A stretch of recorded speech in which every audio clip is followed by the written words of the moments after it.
मैं अनिल भाई एक 5-10 साल पहले चौकीदार चोर है से एक सफर शुरू हुआ था, और एक चीज तो तय है कि राहुल गांधी का भाई अभी तक का तो रिकॉर्ड यह है कि जो उन्होंने कहा है वो अंतोगत्वा वो सत्य साबित हुआ है।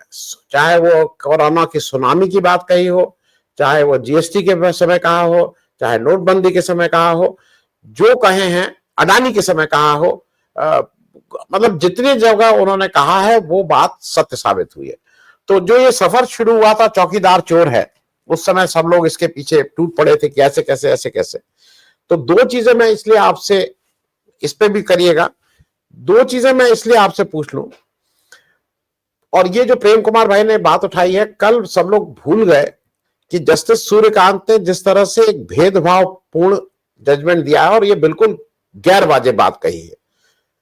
मैं पहली बार सुन रहा हूं कि पॉलिटिकल पार्टीज को वो ऐसा दिखा रही थी और ऐसा नैरेटिव सेट करने की कोशिश कर रहे हैं कि ये सब निकम्मे हैं, इन सब ने कुछ नहीं किया इसीलिए वोटर लिस्ट ऐसे गड़बड़ बन गई।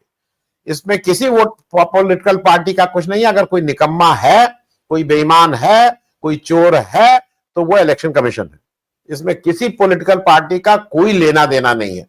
इलेक्शन कमीशन का काम है मतदाता सूची बनाना। ये जबरदस्ती के लिए एक नैरेटिव सेट कर दे, 12 पॉलिटिकल पार्टी कहां है, उनका बीएलए कहां है, वो कहां है, बीएलओ बीएल, ऐसा फंसा दे रहे हैं। और मैं ठीक ठाक लोगों को देख रहा हूं, वो बीएलए और बीएलओ में भी फर्क नहीं कर रहे हैं। वो लग रहा है कि सबको अपॉइंट किया गया है। इन्होंने अपने मोदी जी ने अपॉइंटमेंट लेटर, या इन्होंने ज्ञानेश कुमार ने अपॉइंटमेंट लेटर करके बीएल, अरे भाई बीएलए कौन है? जब आज ये हिमंता बिस्व शर्मा को फोड़ के इधर ले आते हैं, ज्योतिरादित्य सिंधिया को ले आते हैं, तो बीएलए की कौन सी औकात है? थाने का एक बीएलए जो बूथ लेवल एजेंट होगा, थाने के मुंशी जाएगा और अगर 2 डंडे लगाएगा तो बीएलए साहब किसी पार्टी विशेष के रह जाएंगे। ये कहां का ये करके ये सिर्फ बेईमानी का काम किए हैं। और जो मुझे ऐसा लगता है कि इनको ये जवाब देने से, ये इन्होंने जितना गड़बड़ किया है जज साहब ने, आधार आज से, जब जुलाई के पहले महीने में कहा था कि आधार को बना दो, वो नहीं बनाए थे। ये सारा रायता फैलाना, सारा ये जो कुछ हुआ है, उसमें इस जस्टिस सूर्यकांत का एक बड़ा हाथ है। परसों वो अपने जस्टिस बागची को बोलने नहीं दे रहे थे। शुरुआत में जब आया कि आधार को बना दो तो टिप्पणी करके छोड़ दिए थे। उनको एक ये कहे थे भाई इनका मन हो तो करेंगे, नहीं मन हो तो नहीं करेंगे। उसी समय क्यों नहीं कहे थे कि आधार नहीं होगा? आज ये सब रायता नहीं फैलता। तो एक तो इस पे बात, और ये जो एक नैरेटिव अब धीरे धीरे ये सेट होता जा रहा है कि ये चोरी के वोट से मोदी जी आज गद्दी पे बैठे हैं। मतलब उनकी बेसिक वैधता पे अब चुनौती है और ये लोगों में बात जा रही है। मैं ओवरऑल इस पे आपका एक टिप्पणी, लेकिन पहले मैं जरा जस्टिस सूर्यकांत का जो ये पॉलिटिकल पार्टीज को कटघरे में बार बार खड़ा करने की कोशिश कर रहे हैं, मैं उस पर भी एक टिप्पणी चाहूंगा। अनिल भाई देखिए, क्या है कि सुप्रीम कोर्ट का पैटर्न पुराना, मतलब 10 साल में जो पैटर्न था वही सूर्यकांत ने, जस्टिस सूर्यकांत ने उसी को लागू किया है। कोई भी आप इलेक्टोरल बॉन्ड देख लीजिए, बकायदा हुआ क्या कि पैसे दिए और काम कराया, ये सब सिद्ध हो गया। जबरदस्ती उन्होंने किसी तरह लिस्ट डलवाई, इलेक्टोरल बॉन्ड को निरस्त किया। लेकिन इलेक्टोरल बॉन्ड देने वाला और लेने वाला, जो घूस मतलब घूस से खरीदने वाला का मतलब ठेका खरीदने वाला, उस पर कोई कार्रवाई नहीं। और वो बल्कि जो पैसे थे, सब पैसे तो खर्च हो नहीं गए, उसका तो अकाउंट होगा। वो पैसे का कोई हिसाब किताब न दिया किसी ने, और न उन्होंने मांगा कि भाई जो पैसे लिए हो वो अभी से बंद हुआ, जो पैसे वापस करो, उसको स्टेट एक्सचेकर में जमा करो। नहीं किया कोई कार्रवाई आपने कभी। अब छोटा सा जो ये क्या कहते हैं, चीफ जुडिशियल मजिस्ट्रेट के जो रहते हैं, उसमें रहता है कि मुआवजा आपका, अगर आपने कोई गैर कानूनी काम किया है और गैर कानूनी रूप से अर्जित किया है। कितना आपने सुना होगा कि मकान ढहा दिया माफिया लोगों का, क्या आपने सुना होगा क्या कि मकान जब्त कर लिया, उसका ऑक्शन हुआ।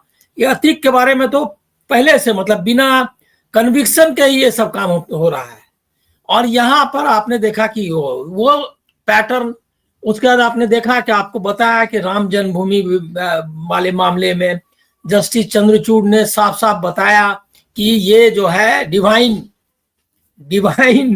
ये से आई हुई, मतलब वो क्या कहते हैं, डिवाइन ग्रेस या क्या वर्ड इस्तेमाल अभी हमको याद नहीं है, वहां से ये उन्होंने किया। अरे संविधान से लेना था, एकदम सिंपल है। कोई भी वकील जो एकदम वहां का वकील भी नहीं, कोई जो मुकदमा नहीं लड़ने वाला भी है, उससे पूछेगा कि न्याय किसके आधार पर करना है, तो वो बोलेगा संविधान या कानून के आधार पर करना है।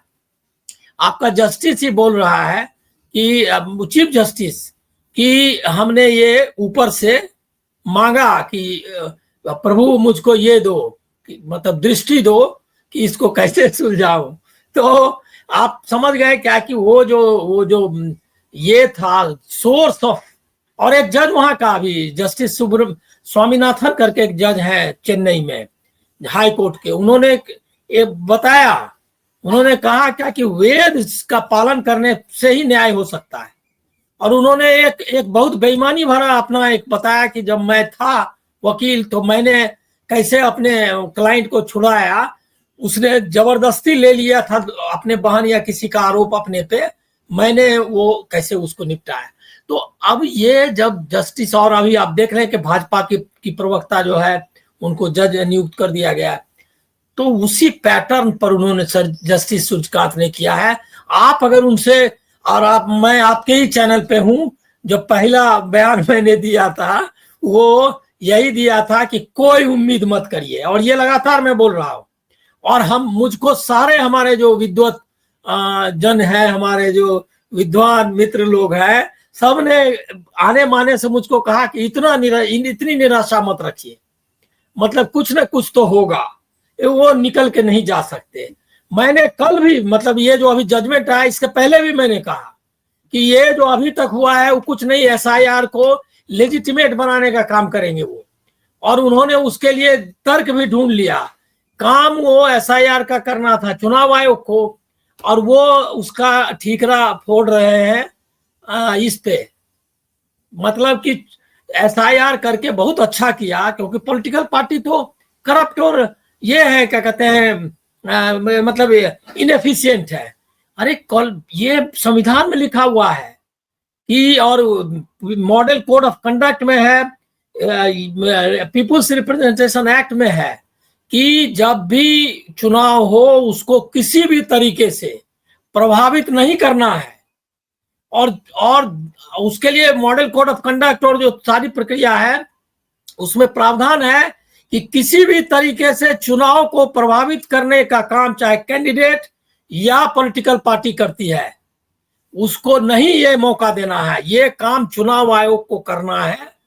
और उसमें सबसे पहली जो सीढ़ी है वो है वोटर लिस्ट की, और वोटर लिस्ट में भी उनका दखल नहीं होना चाहिए। ये मॉडल क्या है, आप लोगों ने ध्यान दिया या नहीं मालूम नहीं, लेकिन मैं आपको ये मॉडल बताता हूं। ये पन्ना प्रमुख और बूथ प्रमुख की बहुत चर्चा हुई थी मीडिया में, याद होगा आपको। और पन्ना प्रमुख और बूथ प्रमुख, उसी को वो ब्लॉक लेवल एजेंट बना दिया। ब्लॉक लेवल एजेंट जो बीएलए कह रहे हैं, ये बूथ लेवल एजेंट, वो बूथ लेवल एजेंट सिर्फ चुनाव के मतदान के लिए, आप तो इतना चुनाव देखा है आपने, चुनाव के मतदान के लिए था आज तक। इसमें ये चुनाव की प्रक्रिया से उसका कोई लेना देना नहीं था, सिर्फ मतदाता पहचान में कहीं वो बोगस वोटिंग ना कराए। जो ये क्या कहते हैं, जो वहां बैठा हुआ पोलिंग ऑफिसर है और उस किसी पार्टी के लोग वो नया कोई मतदाता ऐसा ना ले आए जो फर्जी है, उसकी पहचान और उसको वोट नहीं करने देना, इतना ही काम था उसका। और शाम के वक्त बाद में काउंटिंग में उसका जिसको बहाल किया वो भी ये नहीं है कि बूथ लेवल एजेंट, वो काउंटिंग के लिए अलग से एजेंट बहाल होता था उनका, जो क्या कहते हैं उनका पॉलिटिकल पार्टीज का, जिसको ऑथराइज करता था कैंडिडेट।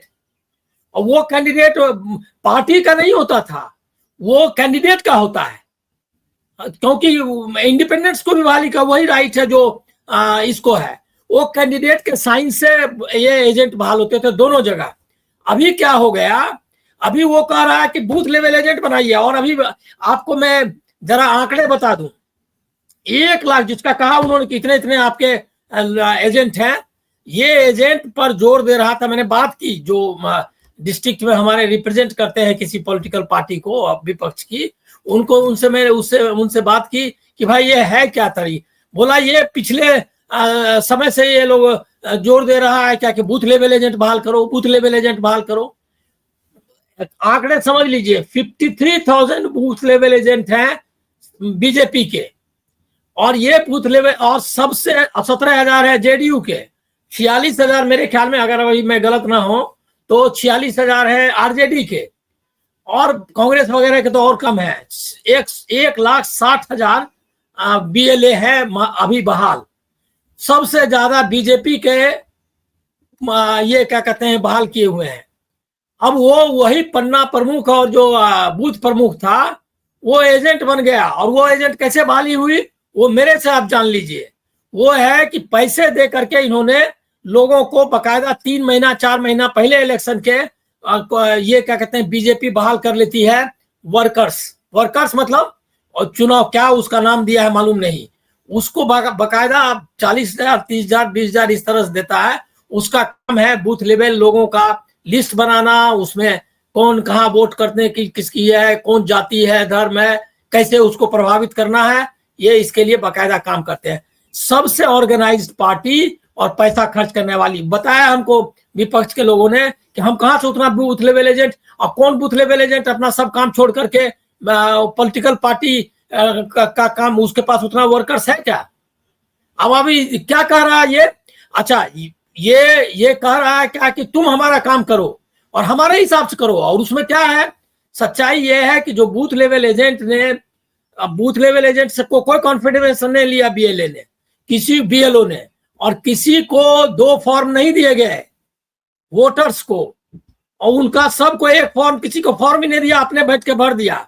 ये सब जांच कराने के बदले सुप्रीम कोर्ट ने उनको क्लीन चिट दे दी कि आप एसआईआर करा रहे हो और आपको कोऑपरेट नहीं कर रही है पॉलिटिकल पार्टी को का दोष है। तो आप समझ लीजिए कि ये जस्टिस सूर्यकांत ने सही कहा आपने कि पॉलिटिकल पार्टी को कटघरे में खड़ा किया है। मेरा मानना है कि ये जो है ये एक साजिश के तहत वोटर लिस्ट का जो काम था वो उसको उन्होंने वैध बना दिया। अब उस पर कोई आपने 65 लाख वोटर तक ही रह गया, जबकि वो जो बाकी जो बनाया है वो भी फर्ज में बहुत सारी बदमाशी है। इनके लोग तो कट गए, उनके लोग रह गए, वो सब कुछ ठीक नहीं होना है। करीब 1 से 2 करोड़ मतदाताओं का, मतलब मैं मोटा कर रहा हूं, 1 करोड़ से ज्यादा मतदाताओं का हेराफेरी हो चुका, और वो अब वैध हो गया इस जजमेंट के बाद। तो अगर ये कह रहे हैं राहुल गांधी कि वो चोर है तो उसमें पूरा दम है। अब आते हैं कि राहुल, एक और चीज पर जो यहाँ पर चर्चा नहीं हुई और आपके की बहस में के दायरे में अगर है या नहीं मालूम नहीं, लेकिन मैं उसको रखना चाहता हूँ। ये जो बिल आया था, 3 बिल, जो 130वां संशोधन विधेयक संविधान का, वो क्या था?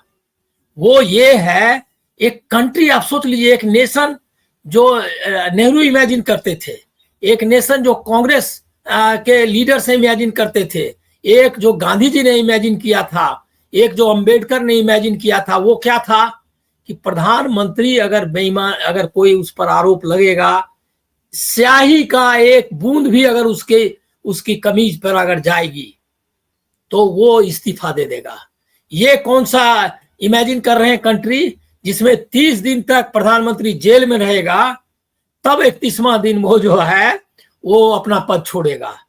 ये देखिए, ये एक जो अनैतिकता इमेजिन करना, मैं बोल रहा हूं इंसल्ट है कॉन्स्टिट्यूशन का, इंसल्ट है फ्रीडम स्ट्रगल का, कि कोई भी प्रधानमंत्री, कोई भी मंत्री तो छोड़ दीजिए, मंत्री, प्रधानमंत्री का नाम ले रहे हैं इसलिए मैं बोल रहा हूं, या मुख्यमंत्री, अगर उस पर दाग लगता है और उसके बाद भी वो 30 दिन तक बना रहेगा, ऐसा कंट्री इमेजिन करना सिर्फ बीजेपी और अमित शाह कर सकते हैं।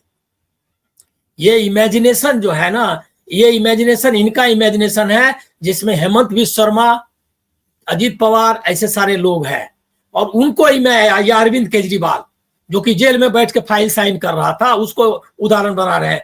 ये सारे लोग संविधान विरोधी लोग हैं, देश के सपनों के विरोधी है, इसीलिए ये इमेजिन कर रहे हैं। हम तो ऐसा इमेजिन ही नहीं कर सकते। आप इमेजिन करेंगे क्या कि हम प्रधानमंत्री जो है उस पर उसको गिरफ्तार करके ले जाए? मतलब वो भी है कि कैसा, मतलब कौन पुलिस इंस्पेक्टर अगर ऐसा बहाल करता है, ऐसा अगर निजाम है जिसमें कि आपका प्रधानमंत्री ही जेल जा रहा हो, ये कौन, बनाना रिपब्लिक भी नहीं है। बनाना रिपब्लिक में भी ये पॉसिबल नहीं है। ये जो इमेजिनेशन है, ये आरएसएस और बीजेपी का इमेजिनेशन है। राहुल गांधी उसी इमेजिनेशन पर चोट कर रहे हैं कि इस तरह का इमेजिन मत करो कंट्री। ये जो उन्होंने कहा राकेश जी ने और लोगों ने कि भाई नैतिकता का जो मोरल अथॉरिटी है उसके हिसाब से है, और वो राहुल गांधी ने दिखाया है। राहुल गांधी को जब कहा, जब इनको निकाल दिया ये से, छोटी छोटी चीजों में जाहिर होता है, जब इनको पद से मुक्त कर दिया, मतलब वो सांसदी इनकी चली गई, तो विद इन डेज, मतलब डेज भी नहीं, मतलब जैसे नोटिस मिला मकान छोड़ के चल दिया। और अभी इनके लोग, इनके करम पर रहने वाले कितने लोग अभी तक मकान में रह रहे हैं।